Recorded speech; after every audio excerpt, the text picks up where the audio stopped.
Bonjour, on se retrouve aujourd'hui avec la deuxième partie de cette première série de vidéos sur le processus digestif en considérant le rôle de l'acidité stomacale. Vous avez vu dans la première vidéo, on a vu à quel point quand on avait du reflux gastrique, ce n'est pas un problème de trop d'acide mais de trop peu d'acide, que ce trop peu d'acide était concomitant avec des surdéveloppements bactériens à l'échelle de l'estomac et à l'échelle des intestins, que sur ce développement bactérien, il a mené à de la fermentation, production de gaz, et que c'était ce gaz qui a mené à des remontées d'acide, ne se fût-ce qu'un tout petit peu d'acide qu'on produit encore dans l'estomac, mais que toutes les médications qui amènent à une réduction de la production d'acide chlorhydrique par l'estomac, les fameux IPP, inhibiteurs de pompe à protons, sont une catastrophe sur le plan digestif. On ne peut pas le dire autrement, c'est une véritable catastrophe sur le plan digestif. Ils ne vont ne faire que aggraver le problème, augmenter les fermentations, jusqu'à arriver à une absence totale de production d'acide chlorhydrique, comme on l'avait vu. C'est pas si peu fréquent que ça. Le problème, c'est que quand tu n'as plus d'acide chlorhydrique, tu ne digères plus du tout les chaînes protéiques. Donc non seulement tu es dénutri, mais en plus tu vas pouvoir présenter des phénomènes d'allergie. Surdéveloppement bactérien, faiblesse de la production d'acide chlorhydrique, allergie alimentaire, troubles de la digestion, sous-poids par exemple, tout ça ce sont autant de phénomènes qui sont liés à ce défaut de production d'acide chlorhydrique. Alors, la question qui vient juste après, c'est comment elle le restaure ? Comment on restaure ces grandes quantités d'acide chlorhydrique ? Alors, avant de dire comment les restaurer, il faudrait, en tout cas moi il me semble dans ma démarche, essayer de comprendre pourquoi est-ce qu'ils sont diminués, pourquoi est-ce que ces quantités d'acide chlorhydrique ont été épuisées. Alors il y a pas mal de raisons à ça, je vais essayer de les lister en sachant que ce n'est pas exhaustif, mais je pense que ça va pouvoir donner une très bonne indication. La première, c'est que dans le corps, globalement, on a deux branches du système nerveux. Il y a le système nerveux volontaire, celui qui nous fait lever les bras, qui agit sur les muscles, qui agit sur le mouvement volontaire, et puis il y a tout le système nerveux autonome. Quand je bouge mon bras, pendant que je fais cette action volontaire, mon cœur fonctionne, mes poumons fonctionnent, et par exemple mon estomac fonctionne. Ça fait partie du système nerveux autonome. Et dans ce système nerveux autonome, pour simplifier, il y a une pédale d'accélérateur et une pédale de frein. Le pédale d'accélérateur, c'est le système nerveux sympathique. Dès lors qu'il nous est demandé de mener une action, de nous adapter, vous allez voir, lors de Terra Incognita, on va beaucoup parler du système adaptatif. Quand il nous est demandé de nous adapter, de mener une action dans ce monde, c'est le système nerveux sympathique qui est sollicité. Dès lors que l'on est plutôt dans une position de relâchement, de relax, le système repos, repos, contact, à ce moment-là, la pédale de frein, c'est ce qu'on appelle le système nerveux parasympathique. Or, il y a une chose qui est intéressante à savoir, c'est que le système nerveux sympathique, il a la propriété d'inhiber toutes les sécrétions digestives. Enzymes, acide chlorhydrique, tout ça, c'est bloqué. Quand la personne est en sympathicotomie, c'est-à-dire dominée par son système nerveux sympathique, quelque part, on va dire en stress, le stress étant entendu comme une demande d'adaptation à l'organisme supérieur à ce qu'il peut donner réellement. Le stress, pour moi, c'est quand on dépasse la capacité adaptative de l'organisme. Tant qu'on est dans la capacité adaptative de l'organisme, tout va bien. Il y a stress dès qu'on la dépasse. Quand il y a stress, il y a inhibition des sécrétions digestives. Donc vous l'avez compris, pour produire de l'acide chlorhydrique, il faut être en parasympathicotomie. Et le truc, c'est que si tu regardes nos modes de vie, si tu regardes surtout dans quelles conditions on mange la plupart du temps, à toute vitesse, dans des atmosphères bruyantes, où on n'est pas relaxé, où on a des tas d'idées dans la tête, des tas de problèmes qu'on est en train de résoudre, je ne te parle pas des repas d'affaires ou des repas de famille qui peuvent être tout aussi stressants, mais on se rend compte que dans ces conditions-là, on est juste à l'opposé des conditions nécessaires à la production adéquate d'acide chlorhydrique. Donc l'une des premières raisons du défaut de production d'acide chlorhydrique, c'est le fait qu'on est dominé en permanence par ce système nerveux sympathique, on est en action permanente, et ça, c'est juste antinomique avec la production normale d'acide chlorhydrique, ou d'enzymes, globalement. Si tu veux digérer, il faut être relaxé. D'ailleurs, c'est pour ça que je vous avais proposé l'option de manger qu'une fois par jour, le soir. Parce que globalement, pendant toute la journée, tu es quand même gouverné par le système nerveux sympathique, tu agis, tu es actif dans le monde. Puis le soir, tu rentres chez toi, c'est plus un moment où doucement, tu vas basculer sur le système nerveux parasympathique, qui est vraiment le système nerveux qui est actif pendant la nuit, pendant le massage, pendant la relaxation. Et donc le soir, en mangeant le soir uniquement, premièrement, tu économises tes enzymes digestifs et ton acide chlorhydrique pour ceux qui en ont très peu. hein, vous capitalisez. Deuxièmement, eh bien, vous êtes au moment où vous allez en produire le plus favorablement, parce que c'est le moment où vous êtes en parasympathicotomie. Alors, pourquoi est-ce qu'on n'a pas assez d'acide chlorhydrique? Eh bien, premièrement, rôle du stress. Et alors là, la réponse, elle est toute simple.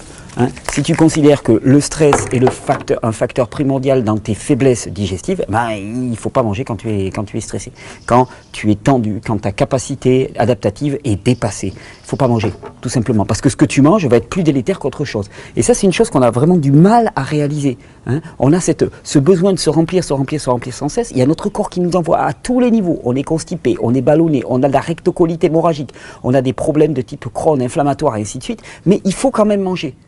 Je me bats contre des montagnes souvent pour des personnes qui me contactent et qui me disent voilà, j'ai Crohn, qu'est-ce qu'il faut manger? Et si je leur dis, et si tu faisais une petite pause 2-3 jours, c'est non, qu'est-ce qu'il faut que je mange? Qu'est-ce qu'il faut que je mange? Mais il ne faut pas en rajouter. Il faut arrêter un instant, laisser le système se reposer. On en parlera du jeûne qui, d'après moi, encore une fois, est certainement la meilleure solution et la voie de l'humilité surtout. Parce que le processus digestif, c'est autre chose qu'une espèce de sac dans lequel il y a des enzymes qui sont produits.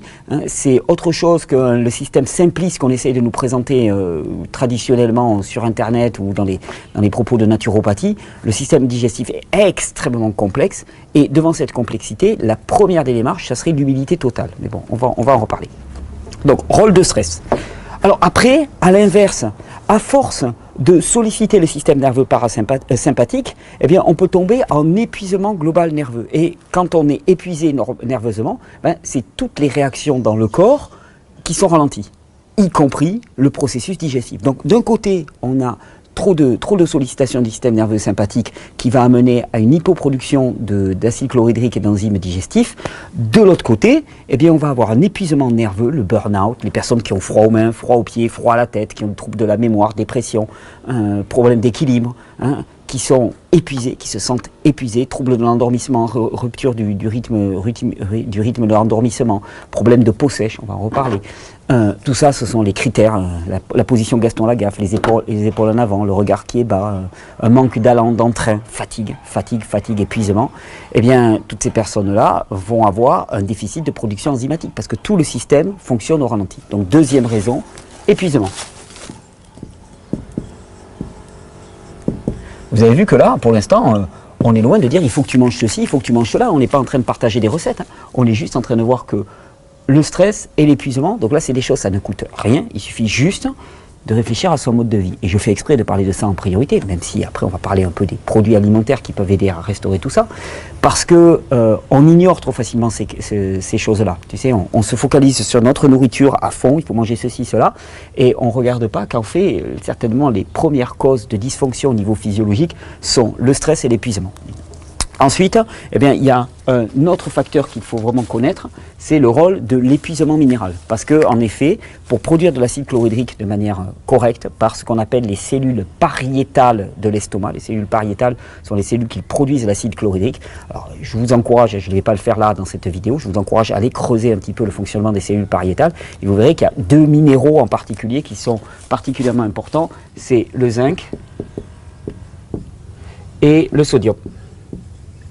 Le calcium aussi y participe, mais le zinc et le sodium sont primordiaux pour la production d'acide chlorhydrique par les cellules pariétales. Et le problème, qu'est-ce qu'il est encore?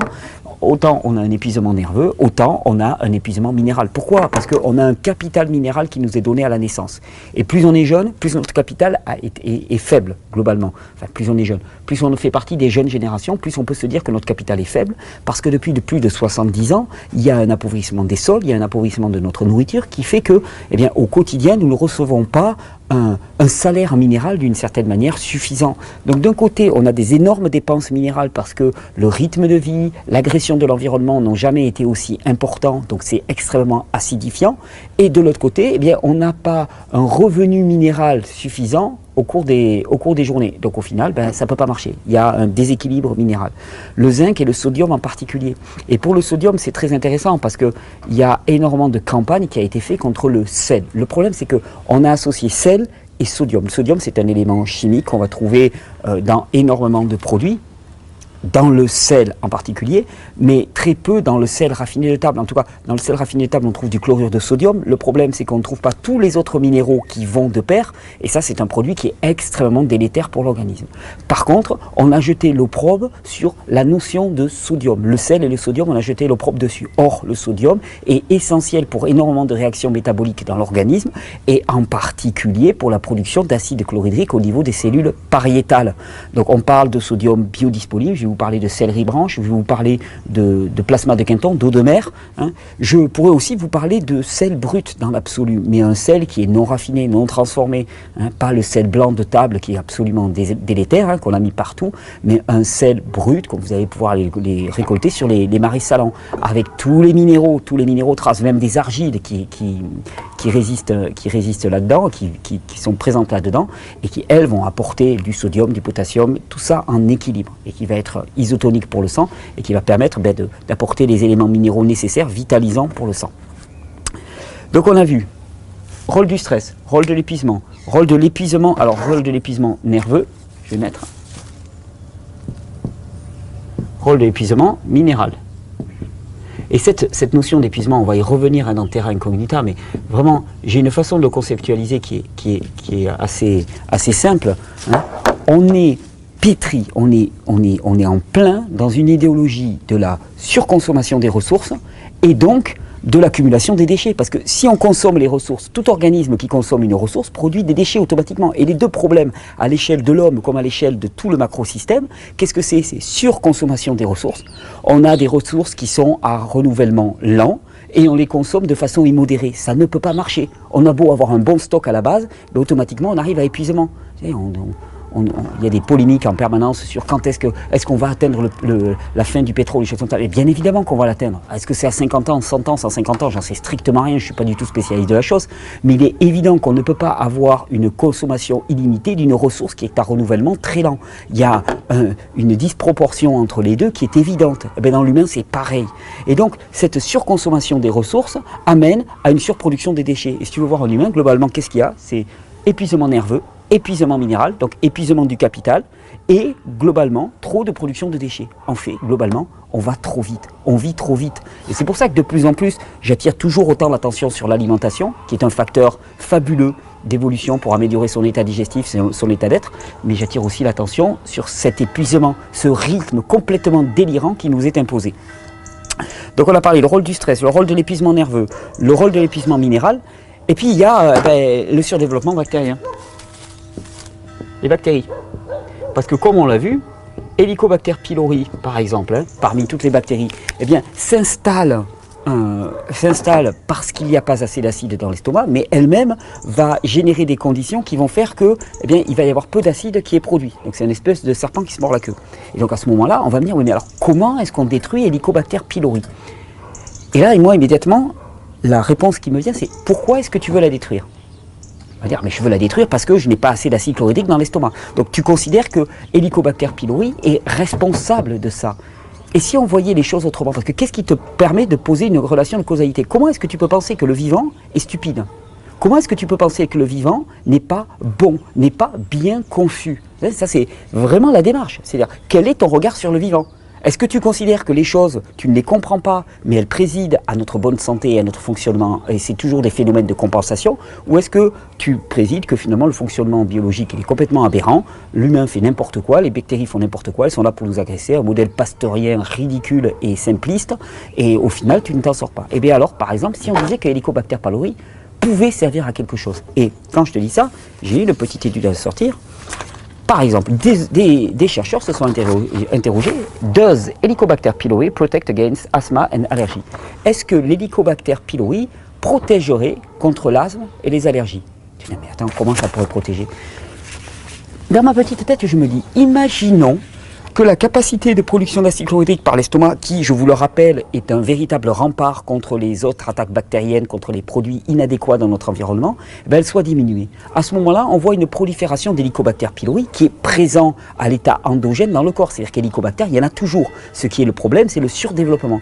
Et si ce surdéveloppement correspondait à une finalité, c'est-à-dire qu'à défaut de production d'acide chlorhydrique, qui est une protection pour l'organisme, Helicobacter pylori va se charger de réaliser cette protection. Dès lors, Si tu as toujours pas assez d'acide chlorhydrique et que tu shootes les Helicobacter pylori, eh bien, tu as shooté ta deuxième ligne de défense. Et ça ne sert à rien.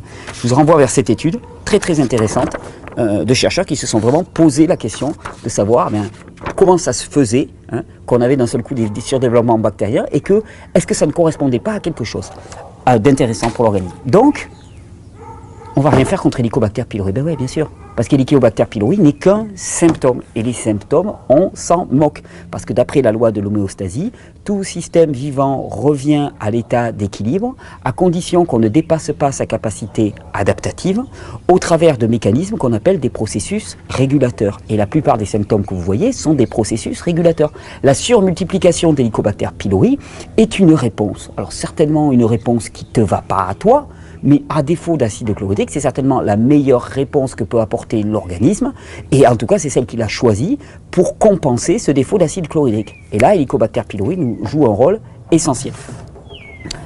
Alors, une fois qu'on a compris ça, défaut de production d'acide chlorhydrique, défaut de production enzymatique, qu'est-ce qu'on peut faire ? Qu'est-ce qu'on peut faire? On a ces rôles du stress, épuisement nerveux, zinc, sodium, épuisement, bactéries. On aurait pu mettre une cinquième chose, épuisement enzymatique. Eh oui. Parce qu'on consomme des produits de plus en plus complexes. On consomme des produits de plus en plus complexes et qui sont de plus en plus raffinés. Donc de plus en plus complexes, qui demandent un travail digestif de plus en plus important et de plus en plus raffiné, c'est-à-dire qu'ils ont perdu leur capital enzymatique. Donc ça demande à ton corps une surproduction enzymatique, une surproduction d'acide chlorhydrique, parce que l'acide chlorhydrique vient compenser là où le travail enzymatique n'a pas pu avoir lieu. Et donc au final, eh bien, on épuise nos réserves enzymatiques par surexploitation de celles-ci. Alors, les réponses à tout ça, pour moi, elles sont simples. Rôle du stress, repos. Parasympathique. Ne pas manger si tu es dans un état de stress, d'adaptation et favoriser vraiment le repos globalement dans ton organisme. Épuisement nerveux. Se reposer, régénérer le système nerveux. Le système nerveux, c'est un peu comme un puits, tu savez, un puits dans lequel la nappe remonte progressivement. Si tu tires des seaux tous les jours, tu vas arriver au fond de ton puits. Quand tu es au fond de ton puits, il n'y a qu'un seul moyen, c'est de le laisser se regarnir. Tu auras beau tirer dans tous les sens, tu auras beau jeter des pilules dans ton puits, tu auras beau jeter des gélules, ça servira à que dalle. Il faut laisser simplement le niveau du puits remonter. Là, on est exactement dans le même phénomène. Ensuite, épuisement minéral. Là, j'ai mis épuisement nerveux, excusez-moi. C'était là, épuisement nerveux. Épuisement, j'ai pas de torchon, épuisement minéral.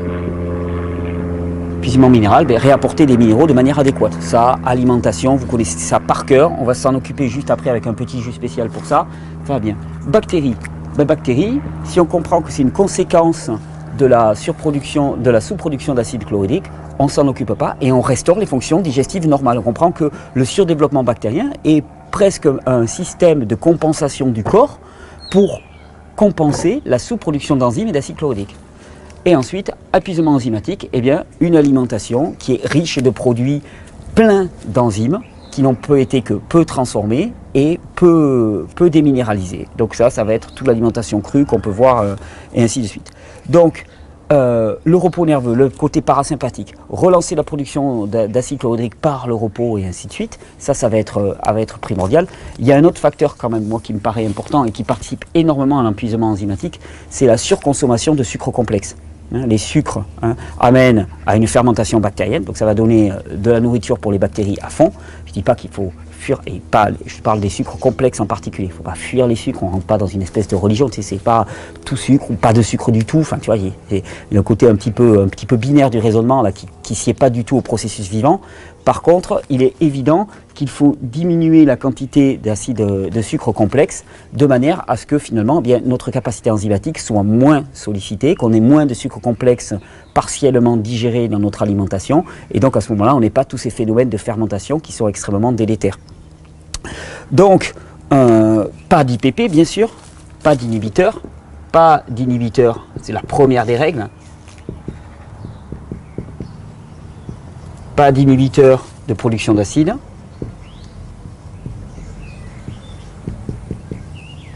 Parce qu'avec ça, sinon, c'est la catastrophe. Arrêtez immédiatement les inhibiteurs de production d'acide. J'en ai encore pour 10 minutes, mais tu peux monter. Pas d'inhibiteur de production... 10 minutes, peut-être, on a encore un jour à faire, on va voir. 10 minutes, un quart d'heure. parce qu'un jus ça prend du temps. Pas d'inhibiteur de production d'acide, parce que bon, tout de suite, hein, si on inhibe la production d'acide, immédiatement c'est catastrophique. Ensuite, eh bien, il va falloir penser à relancer tout ce processus digestif, à guérir notre système digestif. Et pour ça on n'a rien pour effacer. Donc là, on va le faire à la voix. Et pour ça, on a énormément de choses qui vont pouvoir aider. Le repos, avant tout, l'épuisement nerveux, repos, recharge minérale. Ça me paraît essentiel. Et vous avez vu que je ne vous ai pas parlé du moindre complément alimentaire pour l'instant ou du moindre petit remède. Hein. On est vraiment dans les solutions de terrain. On n'est pas dans du leurre, on est dans des solutions de terrain. Ensuite, eh bien, il y a un produit qui est très actif pour amener à une relance de la production d'acide chlorhydrique. Vous pourrez aller regarder le processus chimique qui permet cela. C'est ce qu'on appelle la bétaïne HCl. C'est l'hydrochloride de bétaïne. Et la bétaïne HCl, hein, qui est transformée en bétaïne dans l'organisme, qui est un produit qui est extrêmement actif sur le foie, qui va permettre une meilleure production de bile et qui va être extrêmement actif sur l'estomac pour stimuler la production d'acide chlorhydrique. Et bien on la trouve où ? On la trouve dans la betterave. Vous pouvez acheter la bétaïne HCl en petites gélules, en petits produits qui sont isolés, mais c'est pas la peine. Vous en avez plein les betteraves. Alors, vous connaissez, hein, je vous sors de la betterave à tous les jus. Je suis désolé, hein, c'est un peu de la monomanie. Mais si je devais faire des jus, moi je ferais juste des jus betterave ananas. Hein, ça c'est un jus parfait, moi. Betterave ananas gingembre, c'est juste absolument parfait. Là, je voulais vous faire ça, puis je me suis dit non quand même, pas abuser. Donc je vous ai proposé d'autres alternatives. La bétaïne présente dans la betterave, principe actif fabuleux pour tout le système digestif qui va aider à soutenir, stimuler, amener les éléments vitaux, parce qu'en plus vous allez trouver du zinc, vous allez trouver du sodium, vous allez trouver du magnésium, vous allez trouver du potassium. C'est une véritable bombe nutritionnelle que la betterave, et en particulier cette bétaïne HCl qui va stimuler la production d'acide chlorhydrique par l'estomac. Ensuite, eh bien, il y a je vous ai dit, l'acide chlorhydrique dans l'estomac aide à la digestion des protéines. Et il y a certains produits dans lesquels il y a des enzymes protéolytiques. Protéolytiques, c'est-à-dire qui président à la décomposition, à la digestion des protéines. Il y a deux produits particulièrement que l'on connaît assez bien, deux fruits qui contiennent énormément d'acide protéolytique, c'est l'ananas et le kiwi. Alors là, tout à l'heure, je vais vous proposer un jus dans lequel on va mettre du kiwi. J'avais de l'ananas, j'avais des peaux d'ananas. Alors pourquoi les peaux d'ananas? Je le rappelle, parce que quand je fais des jus, moi, on mange l'ananas, et puis la peau, on la garde, parce que, surtout s'ils sont bio comme cela, la peau est chargée de cette enzyme protéolytique propre à l'ananas, qu'on appelle la bromélaïne. Et un enzyme protéolytique, c'est une enzyme qui va permettre la digestion des protéines. Donc, qui va, quelque part, économiser du travail digestif au niveau acide chlorhydrique et travail de la pepsine, et donc, qui va permettre, si on économise d'un côté, on permet que la fonction se restaure. On la sursollicite moins. Donc dans l'ananas, il y a de la bromélaïne, qui est une enzyme protéolytique. Dans le kiwi, il y a de l'actinine, hein, qui a donné d'ailleurs le nom à la famille, Actinidia. Hein, c'est le nom de la famille botanique du kiwi. Alors là, c'est des magnifiques kiwis jaunes que j'ai. Ouais, jaune verdâtre, mais c'est censé être des kiwis jaunes, qui ne viennent pas de Nouvelle-Zélande, qui viennent de par ici, qui viennent d'Espagne. Et l'Espagne, moi je suis juste à la frontière, donc l'Espagne c'est par ici pour moi. Enzymes protéolytiques qui sont excellentes pour soutenir le système digestif. Et là tu vois d'un seul coup, si tu consommes du kiwi, tu amènes une charge d'enzymes à ton corps qu'il va pouvoir utiliser, et donc autant économiser toutes les enzymes que lui devrait produire. Donc là, grosse économie. Alors ensuite, qu'est-ce qu'on va avoir? On va avoir d'autres produits qui sont connus pour stimuler la production d'acide chlorhydrique et augmenter l'acidité gastrique. Par exemple, là j'ai du vinaigre de cidre. Et tu peux mettre une petite pointe de vinaigre de cidre dans ton jus, c'est très intéressant. Ou avant un repas, prendre un petit fond de verre de vinaigre de cidre. Je parle de vinaigre de cidre, hein. Pas d'acide acétique, mais d'acide malique, hein, qui est présent dans le vinaigre de cidre, non pasteurisé, le plus naturel possible. C'est un Déméter, donc très bien, on en trouve très facilement dans les magasins bio. Et le vinaigre, d'ailleurs je vous avais sorti une petite étude. Hop là, elle est où la petite étude? Voilà la petite étude. Hein, vers laquelle vous pouvez vous tourner. Functional Properties of Vinegar, donc les propriétés fonctionnelles du vinaigre. Vous verrez qu'elles sont énormes et que on trouve traditionnellement dans toutes les cultures la présence, l'utilisation de produits qui sont vinaigrés, de type vinaigré. Alors on va dire, ouais, non, mais dans la nature, il n'y a pas de vinaigre. C'est faux. C'est faux. Je me souviens, moi, pour avoir été dans des zones tropicales, par exemple, me promener et avoir trouvé énormément de produits dans lesquels il y avait une fermentation qui avait eu lieu, de type fermentation acétique ou malique, qui résultait dans une production de vinaigre à l'intérieur même des fruits qui sont surmaturés. Donc, il est normal de trouver dans notre alimentation ce goût vinaigré. Et comme, bon, nous, on vit dans un environnement qui n'est plus du tout naturel, bon, on a l'impression que c'est quelque chose, il faut le produire accessoirement. Mais la fermentation des pommes produit du vinaigre, naturellement. Si tu laisses n'importe quel jus pendant un certain temps, ça va produire du vinaigre. Si tu laisses du miel avec de l'eau, ça va résulter par du vinaigre. Il va d'abord y avoir une première fermentation alcoolique et puis après une fermentation acétique. Hein, c'est le processus normal de transformation. Mais dans un fruit, c'est pareil. Et il peut y avoir de la fermentation acétique. Donc le goût vinaigré, la présence de vinaigre est naturelle, je trouve, dans notre environnement. Et quand on voit à quel point ça soutient la fonction digestive et surtout, ça réacidifie le bol alimentaire pour des personnes qui sont complètement épuisées, je trouve que c'est une très bonne idée. Oh, je suis désolé, grosse petite panne de micro, toute la fin de la vidéo a sauté, donc je la reprends le lendemain dans un environnement différent parce qu'il y avait trop de vent là où j'enregistre d'habitude. On retrouve, pour ceux qui connaissent, le cadre où j'étais il y a encore un an, c'est avec plaisir. Et on continue cette vidéo, donc on en était aux solutions hein, qu'on pouvait envisager. Donc on avait listé un petit peu toutes les approches. La plus rationnelle se situant dans le simple fait de se reposer. Et bien évidemment, je vais en venir à là automatiquement, la solution la plus évidente, c'est avant tout de reposer le système digestif. Du jeûne, du jeûne pour rétablir l'acidité chlorhydrique. Là aussi, vous pouvez faire vos propres recherches. Vous allez voir le nombre d'études qui relient la pratique du jeûne intermittent en particulier, des jeûnes courts. Là, on est, vous savez, dans ma classification des jeûnes, on a le jeûne court qui est un jeûne de stimulation et de renforcement de l'organisme. Et puis, on a le jeûne plus long, à partir de 3-4 jours, qui est un jeûne de nettoyage profond. Donc là, moi, je parle particulièrement pour soutenir la production d'acide chlorhydrique de jeûne court. Une demi-journée, une journée, 2 jours au maximum. Mais l'idéal, c'est ce qu'on appelle le jeûne intermittent. Je vais dire la formule magique, ça serait jeûne sec toute la journée jusqu'à 5-6 heures du soir. Et là, un gros repas après s'être bien hydraté. Et là, vous allez voir que votre production d'acide chlorhydrique, elle va être au top. Et d'ailleurs, ça, c'est valable pour toutes les personnes qui ont une faible production d'acide chlorhydrique. Si vous faites de multiples repas pendant la journée, eh bien automatiquement, chaque fois, vous allez épuiser votre production d'acide chlorhydrique et en fin de journée, vous n'aurez plus aucune capacité digestive. Donc, économisez en faisant moins de repas et en économisant notre capacité digestive et notre production d'acide chlorhydrique. C'est la logique même, se reposer. Le jeûne est certainement l'une des meilleures réponses au défaut de production d'acide chlorhydrique et à toute la cascade de conséquences que ça peut avoir, qu'on a vu dans la présentation, dans la première partie de cette vidéo, et qu'on a vu dans cette vidéo aussi.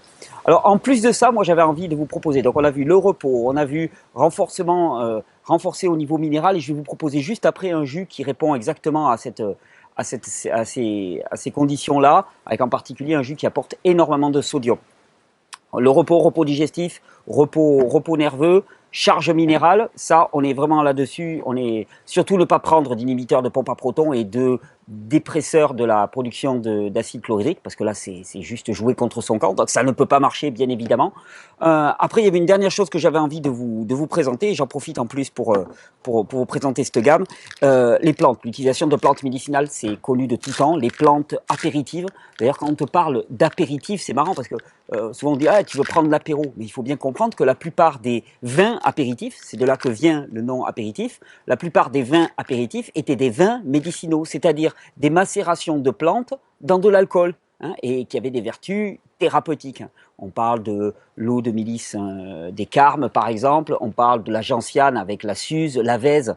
Gentiane, c'est une amère et parmi les plantes qui sont extrêmement actives sur la sphère digestive pour stimuler la production d'enzymes par le pancréas et la production d'acide chlorhydrique par l'estomac. Eh bien, les plantes amères sont incontournables. Suze, avèze. Puis tu avais les plantes carminatives aussi, comme le fenouil, comme l'anis, qui a donné le pastis. Donc toutes ces boissons-là étaient censées préparer l'estomac en boostant notre capacité digestive juste avant le repas. L'idée du jus que je vais vous présenter juste après, c'est exactement dans cette veine. Et moi, j'avais envie de vous présenter aussi des mélanges de plantes, parce que depuis peu, il y a des nouveaux mélanges de plantes qui sont arrivés sur la boutique, et je suis extrêmement heureux de vous les présenter, parce que je sais que c'est plus de 2 ans de travail pour les personnes qui les ont réalisés. J'approuve complètement ce qui a été fait là-dessus, et surtout, c'est la première fois qu'on arrive à avoir à la fois le totem de la plante, C'est-à-dire que moi, c'est quelque chose auquel je suis extrêmement attentif. C'est-à-dire ne pas séparer les constituants de la plante en disant je veux tel principe actif et pas celui-là, parce que je pense que les plantes ont été créées entière, et donc il ne faut pas diviser. Eh bien, il y a un processus qui a été mis en œuvre là, qui s'appelle l'extrait sec standardisé, qui permet à la fois d'avoir le totum de la plante, c'est-à-dire l'entièreté des principes actifs, et de les concentrer. C'est-à-dire que quand vous allez voir la concentration des plantes, vous allez avoir des plantes qui sont concentrées 10 fois, 15 fois. Et c'est-à-dire que pour la même quantité, vous allez avoir 15 fois plus de principes actifs.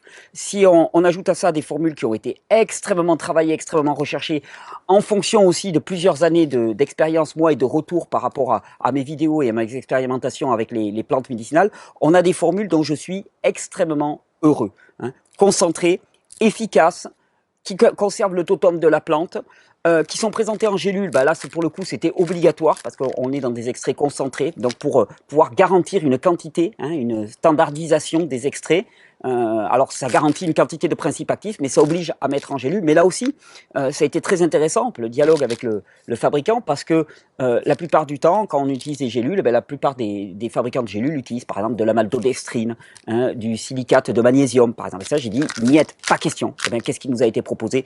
De la gomme d'acacia, de l'amidon de riz comme agent de charge, de la gomme de pin pour faire la gélule, alors que d'habitude, les gélules, elles sont soit en cartilage de poisson, donc on n'en parle pas, soit elles sont en cellulose végétale et tu sais pas du tout ce qu'il y a. Bien là, on a un produit dont il y a une traçabilité totale. C'est pour ça que je suis extrêmement heureux. Par exemple, je voulais vous présenter, alors je vous ferai bientôt une vidéo pour vous présenter tous ces mélanges de plantes, mais j'avais envie de vous présenter par exemple les mélanges Pancréo 1 et Pancréo 2. Vous pouvez aller voir sur le site Régénérescence les spécificités de chacune. On va dire que Pancréo 2 s'adresse plus aux personnes qui ont un trouble du métabolisme du sucre. Pancréo 1, c'est vraiment pour la régénération du pancréas tout azimut et stimuler la production d'enzymes pour la digestion. Et puis, en plus de ces deux mélanges, j'avais envie de vous en présenter un, moi, que j'aime énormément, qui s'appelle Pure Élimination. Et Pure Élimination, c'est un mélange de plantes qui vont jouer sur la nettoyage de tout l'organisme, de toutes les sphères de l'organisme. Reins, intestin, poumons, système digestif, système respiratoire. Et comme l'organisme est un, c'est une formule, moi, qui me semble indispensable à utiliser et qui va permettre de stimuler toutes les fonctions de nettoyage de l'organisme et donc, de fait, d'améliorer ses fonctions. En leur donnant du repos, si on ajoute ça à du repos, on a un cocktail gagnant. Donc voilà, ces mélanges de plantes très très heureux pour moins cher que la concurrence, on va dire. Ça aussi, c'était un impératif que je posais. On a beaucoup plus, puisque ce sont des extraits concentrés. Là où les autres ont 1, là il y a 15, il y a 10. Donc en termes d'efficacité et de principe actif, c'est extraordinaire. On a des mélanges dont les formules ont été travaillées, retravaillées en fonction des retours d'expérience qu'on avait depuis de plusieurs années d'utilisation des plantes médicinales dans un contexte de régénération. Et voilà, elles sont enfin disponibles, elles sont sur le site Régénérescence, vous allez voir, il y a à peu près 25 formules. Je vais prendre le temps de les présenter dans une vidéo où je vous les présenterai petit à petit. En tout cas là, on a Pancréo 1 et Pancréo 2. Pancréo 1, je regarde exactement les plantes parce que je me souviens plus de... Donc il y a de la gentiane, du pissenlit, du thym, ah oui, alors une chose aussi que j'avais pas remarqué, c'est que j'avais pas... d'habitude, on utilise comme des agents anti-agglomérants, on utilise des anti-agglomérants dont on ne sait pas d'où ils viennent. Là, on utilise de la terre de diatomée. Et hop, ça tombe bien, parce que non seulement on n'utilise pas un produit toxique, mais en plus on utilise un produit, la terre de diatomée, qui est connu comme étant un antiparasitaire majeur. Donc chaque fois que tu prends ces gélules, tu prends aussi une petite dose d'antiparasitaire qui va favoriser le nettoyage des intestins. Et ça, c'est valable pour chaque gélule. Donc Pancréo 1, plutôt... nettoyage global du pancréas, Pancréo 2 plutôt régulation du métabolisme du sucre pour les personnes qui auraient plutôt un diabète de type 2 et le Pure Élimination. Alors lui, la liste des plantes, elle est assez impressionnante. Bardane, ortie, il y a les noms en latin. Alors, curcuma, ortie, chardon-marie, artichaut, persil, genévrier, fenouil, gingembre, guimauve, ail des ours, orme rouge, piment, bardane. Donc là, autant de plantes qui globalement vont jouer sur la détoxification de l'organisme. Ça, moi, je suis très content qu'elle soit arrivée. On se lance dans un petit jus puisqu'on en avait parlé. Alors le petit jus pour booster le système digestif. Un jus apéritif, sans alcool en plus. Alors dans un jus apéritif sans alcool, qu'est-ce qu'on va trouver? On va trouver obligatoirement mes chouchoutes, les betteraves en jus. Franchement, moi, il y a... tous, on a un petit peu nos produits fétiches. Hein. Moi, en fruits, on va dire que ça serait l'ananas. Et en légumes pour les jus, c'est de loin la betterave. Pourquoi? Parce que la betterave, en plus, elle contient cette fameuse bétaïne HCl, hein, qui stimule la production d'acide chlorhydrique par l'estomac, qui va soutenir la production enzymatique aussi au niveau du pancréas. Donc, c'est vraiment un produit extraordinaire. Et le jus de betterave aide à restaurer vraiment la sphère digestive. Donc là, je découpe. Hop là, il y avait un peu de terre. On a beau chercher la B12. Je découpe ma betterave et puis on va commencer tout de suite le jus. Donc betterave pour l'apport en bétaïne me paraît absolument indispensable. Et plutôt que d'aller se manger des gélules de bétaïne HCl, ben autant la prendre parce que, sous forme de betterave, parce qu'en même temps que la bétaïne HCl, vous allez avoir tous les principes actifs, les antioxydants qui se trouvent dans la betterave. Donc on parle de deux produits, enfin je veux dire, on ne peut pas attendre d'une gélule d'un produit isolé. Hein, parce que c'est bien la différence. Là-dedans, il n'y a pas de produit isolé. Quand vous achetez de la bétaïne HCl, c'est un isolat d'un principe actif de la betterave. Moi, ça, j'aime pas. J'aime pas. Allez, on lance le jus. Alors, j'apprends à aimer ces extracteurs verticaux. Je récidive. Hein. J'apprends à les aimer parce que, finalement, on peut couper hein, tout en faisant le jus pendant ce temps-là et ça se fait tranquillement. Alors ensuite, qu'est-ce que j'avais envie d'apporter? On parle de processus digestif, d'apport enzymatique. Et il y a un produit, moi, que j'aime énormément, c'est tout ce qui contient des enzymes qui sont dites protéolytiques, qui favorisent la digestion des protéines. Et là-dedans, on a deux fruits emblématiques. C'est le kiwi et puis l'ananas. Alors moi, j'avais des peaux d'ananas. J'aime bien récupérer les peaux d'ananas quand elles sont bio. On mange le fruit, hein, on mange l'intérieur, on mange la chair, et il nous reste la peau. Et la peau d'ananas, elle est chargée d'une enzyme protéolytique qui est extrêmement favorable à la digestion, qui est une enzyme qui a une étendue d'utilisation extraordinaire, mais bon, pour la digestion en particulier, hein, qu'on appelle la bromélaïne. Eh bien, il y a un peu notre ananas local, c'est le kiwi. Dans le kiwi, il y a une enzyme protéolytique qui a à peu près les mêmes vertus que la bromélaïne de l'ananas, qu'on appelle l'actinine. Alors, ce sont les premiers kiwis de la saison, mais ils sont déjà jolis. Alors, il faut des kiwis, bien sûr, c'est toujours pareil avec les fruits. Il faut prendre des kiwis qui soient encore un peu fermes, mûrs mais un peu fermes. Tenez, j'enlève ça. Mûrs mais un peu fermes. Là, ceux-là, ils sont très très bien. Ils sont déjà bien sucrés, un petit peu fermes. Et on va faire un jus avec du kiwi. Hein, on avait l'ananas, mais là, pour changer, on va faire du jus avec un peu de kiwi. Donc, on va passer, hop, ça. Allez, on commence à construire notre jus apéritif. Vous voyez, c'est tout simple. On met les ingrédients comme ça et on laisse tomber. Voilà. Allez, je remets un autre kiwi. Bon, il faut alterner les ingrédients. Mais bon, là, on va le faire comme ça. Voilà. Alors ensuite, qu'est-ce que je mets dans ce jus? On parle d'apéritif.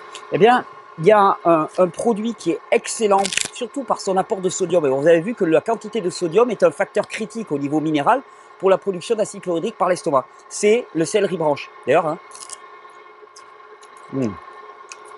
quand vous croquez un céleri branche, il y a peut-être des gens qui n'ont jamais croqué un céleri branche. Sérieux, arrêtez la vidéo, descendez chez votre légumier, vendeur de légumes en bas, et vous croquez un céleri branche. Vous pouvez même recracher les fibres si ça vous gêne, parce que là, on voit vraiment que c'est fibreux, on voit que ça va donner du jus.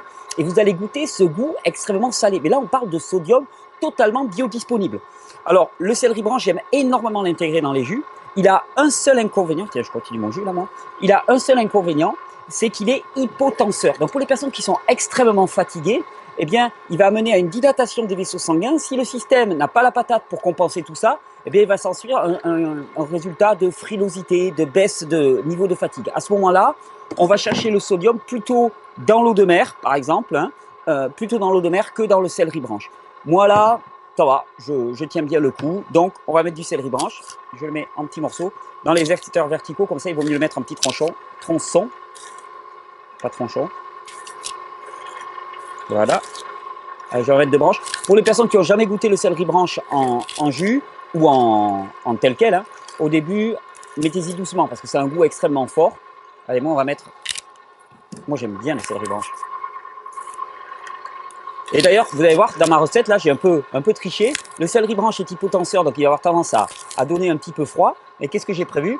Une petite pimiento, un gros piment même. Un gros petit piment qui est moyennement caliente. Hein. Il n'est pas super chaud celui-là. Allez, hop, un petit coup là. Il n'est pas super chaud, mais quand même, il est déjà bien pimenté. Et le piment va venir compenser le côté hypotenseur. Hein. en augmentant la circulation cardiaque, la circulation sanguine, en augmentant le rythme cardiaque, ça va venir compenser un petit peu l'effet hypotenseur du céleri. Tenez, hop. Deuxième betterave. On va mettre les feuilles après. Oh, attendez. Je commence à mettre les feuilles. Alors, surtout les betteraves. Si vous pouvez avoir les fans, mettez les fans de betterave.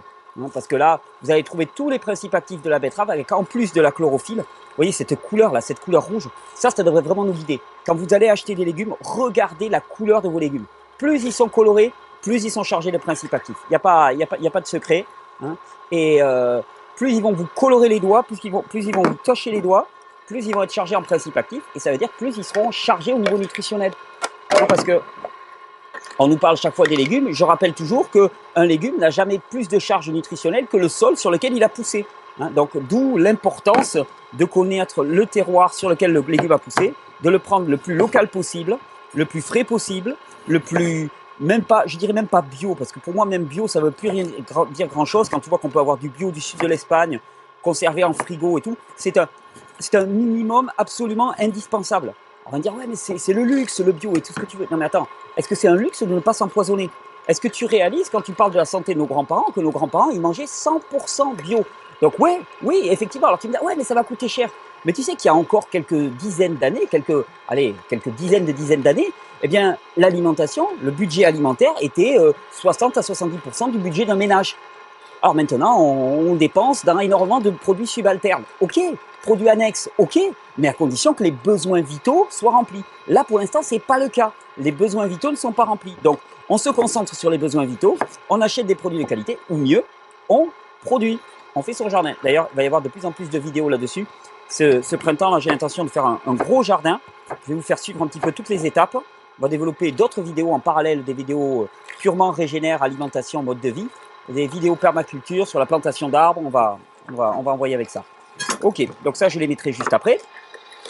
Qu'est-ce qui me manque? Eh bien oui, il me manque mon chouchou, le gingembre. On va mettre un bon bout, un bon peu là, j'ai envie d'envoyer bien les watts. Un bon peu de gingembre. Vous voyez, avec les extracteurs verticaux, ce qui est marrant, c'est qu'on fait le jus à l'intérieur et on laisse tout se brasser. Puis à petit, regardez-moi cette couleur, waouh. Allez, j'en laisse encore un peu à l'intérieur. Un bon peu de gingembre. Alors le gingembre, extrêmement apéritif. Lui, pour le coup, il va stimuler le pancréas à produire des enzymes digestifs, il va stimuler l'estomac à produire de l'acide chlorhydrique et de la pepsine. Donc c'est plante apéritif par excellence. D'ailleurs, puis je rajoute un peu de curcuma pour la forme, avec le côté antioxydant, le tamponnier. Hop, 2-3 petits bouts de curcuma. Allez, on va remettre un petit kiwi. On va se dépêcher là parce que il y a un petit coup de vent là. Quand il y a des nuages noirs et un coup de vent, ouh, ça sent pas bon ça. Ça sent la pleu. On est en novembre quand même s'il fait doux en pays catalan, on est en novembre. Et donc oui, une boisson apéritive juste avant le repas, par exemple, tout simplement, vous prendriez du gingembre, du citron, du curcuma, du piment, par exemple, vous faites une sorte de jus des braves, par exemple, comme j'aime bien le présenter, et là vous avez une super boisson apéritive. Allez, on met les quelques feuillages, quelques côtes de blettes là. Allez, cocotte. Ça descend tout seul. C'est bio, local, tout ce que vous voulez. Donc je peux me permettre de mettre tout ça. Allez, je vais les aider un tout petit peu. Et on va pouvoir se déguster ce petit jus. Ça m'embête de les perdre. Franchement, ça m'embête de les perdre. Allez. Je mets mes côtes d'ananas parce que sinon ce soir je ne vais pas faire de jus. Allez, j'en profite.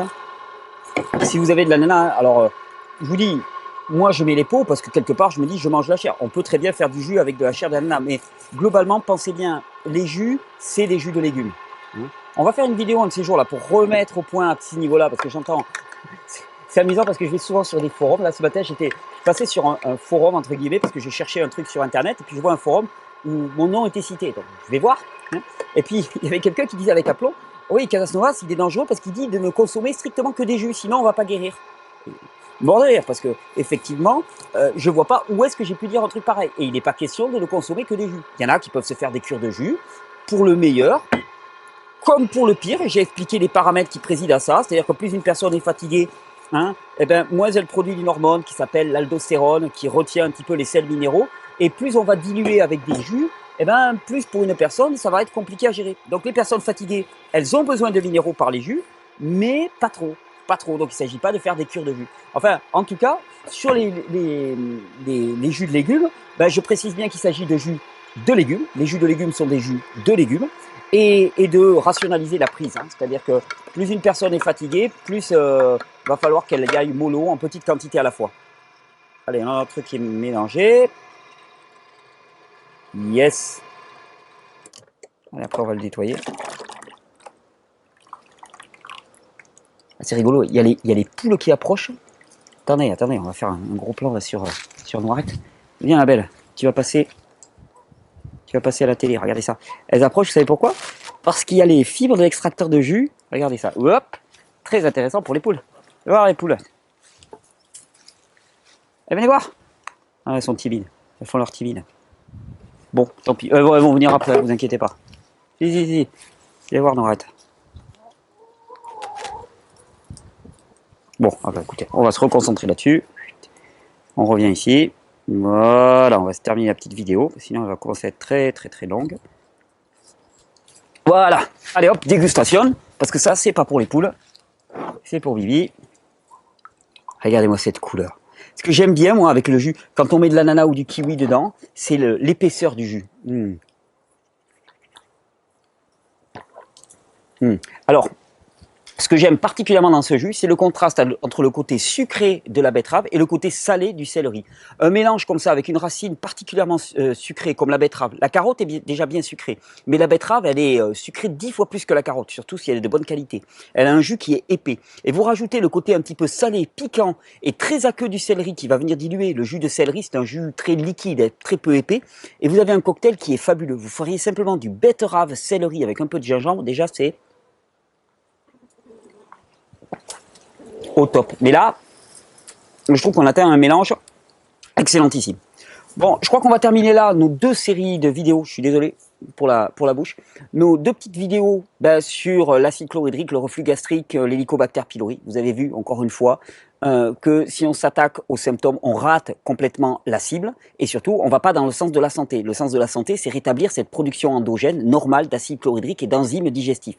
Et pour ça, il n'y a pas le choix. Il faut des vraies réformes. Les vraies réformes, c'est répondre à l'épuisement nerveux, répondre à l'épuisement minéral. Ouais, répondre à l'épuisement minéral. Permettre la détoxification de l'organisme de manière adéquate, on peut utiliser des plantes pour ça. Hein. Donner du vrai repos à l'organisme à travers de petits jeûnes, il n'y a rien de nouveau. Mais vous allez me dire, mais c'est chaque fois la même solution. Ben oui, parce que le corps, il est un individus qui ne peut pas être découpé en tranches de saucisson. Donc oui, il y a une unité dans le corps et il y a une unité de la santé dans le corps. Et si on comprend ça, on arrête de perdre notre temps à se divertir, à aller chercher des solutions de ci, de là, hein, à traiter chaque symptôme séparément. Vous savez, l'image que j'ai un petit peu, c'est t'as un symptôme qui apparaît là, hop, on court là. Puis t'as un autre qui apparaît là, hop, on court là. Hop, on court là, on court là. Et puis t'as une autre attitude qui est, au lieu de courir après chaque symptôme et puis d'éteindre le feu dans chaque symptôme, d'un seul coup de réaliser que ce qui est important, c'est que le corps reçoive sa quantité de nourriture adéquate, de la nourriture au sens le plus large du terme, qu'il reçoive de la vraie nourriture, quelque chose qui a une vraie densité nutritionnelle, qu'il reçoive du vrai repos, et qu'à partir de ce moment-là, à partir du moment où il a ses outils, eh bien à ce moment-là, lui va aller s'occuper des différents symptômes. Et en plus, je vais te dire une chose intéressante, c'est que si tu cours après les symptômes, il y a des tas de choses que tu vas rater, parce qu'il y a des tas de troubles à l'intérieur du corps qui sont asymptomatiques. Et une tumeur au cerveau, par exemple, c'est totalement asymptomatique jusqu'à qu'elle soit développée au point de vraiment nuire aux capacités cognitives de la personne. Mais tu peux avoir des tumeurs de 3, 4, 5 cm dans le cerveau qui commencent à être vraiment dangereuses et tu ne vas avoir aucun symptôme.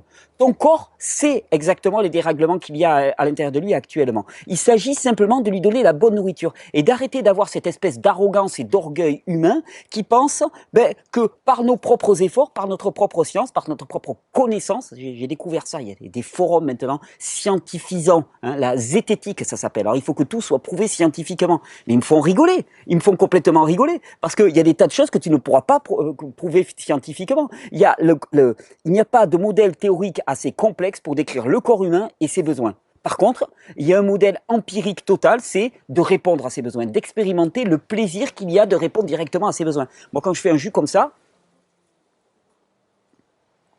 Et je ressens le plaisir. Il n'y a pas l'ombre d'un doute. J'ai pas besoin qu'on me décrive ça par des tas d'équations. Je comprends exactement ce qui se passe. Et puis ensuite, j'en vois les fruits. C'est-à-dire que je commence à boire des jus comme ça pendant 3-4 jours. Et là, d'un seul coup, je vois qu'au niveau de mon corps, au niveau de ma peau, au niveau de mes selles, au niveau de mes reins, au niveau de mon sommeil, au niveau de mon haleine, au niveau de mon humeur, je vois que tout est amélioré. Je me dis automatiquement, ça marche. Et j'ai pas besoin de grandes démonstrations pour ça. Donc, si tu cours après les symptômes, il y a deux problèmes. C'est que premièrement, tu vas pas arrêter de courir après des tas de symptômes disparates et tu vas t'épuiser à ce jeu-là.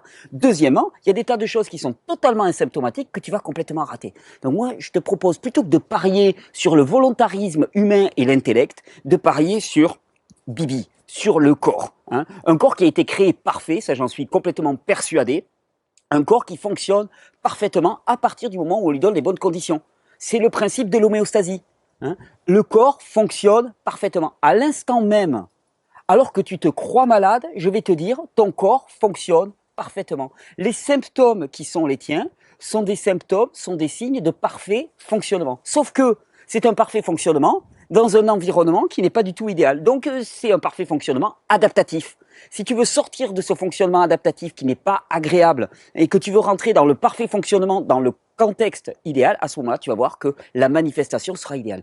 Mais n'oubliez pas, vraiment pour moi, ça c'est une certitude, quelle que soit votre atteinte, votre maladie, dites-vous que là encore, vous êtes dans un fonctionnement idéal du corps. Il fonctionne parfaitement dans les conditions qui sont les siennes actuellement. Il fait ce qu'il peut, le pauvre. Il fait ce qu'il peut avec le contexte. C'est pas le corps qu'il faut blâmer. Il faut pas lui envoyer une chimiothérapie de plus dans la tête. Il faut pas lui envoyer une antibiothérapie de plus dans la tête, histoire de le faire se faire taire.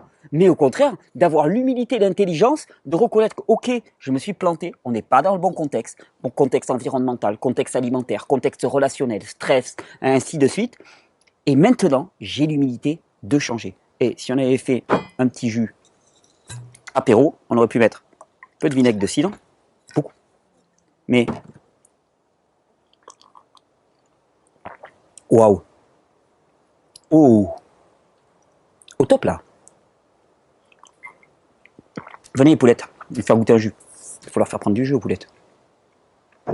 Mais, ah non, c'est au top, hein. Vinaigre de cidre. En plus, ça c'est du bon vinaigre de cidre, regardez, bien trouble, c'est magnifique, ça je vous le montre à la caméra.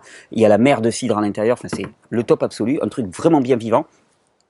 Et donc, plutôt que de perdre son temps à courir après des moulins à vent façon Don Quichotte, la moderne, ça plaît au système, hein, parce que là, tu t'épuises, tu dépenses énormément. Je veux dire, parie sur celui qui a un fonctionnement parfait en toutes circonstances et qui demande juste une chose, c'est arrêter d'être en adaptation permanente.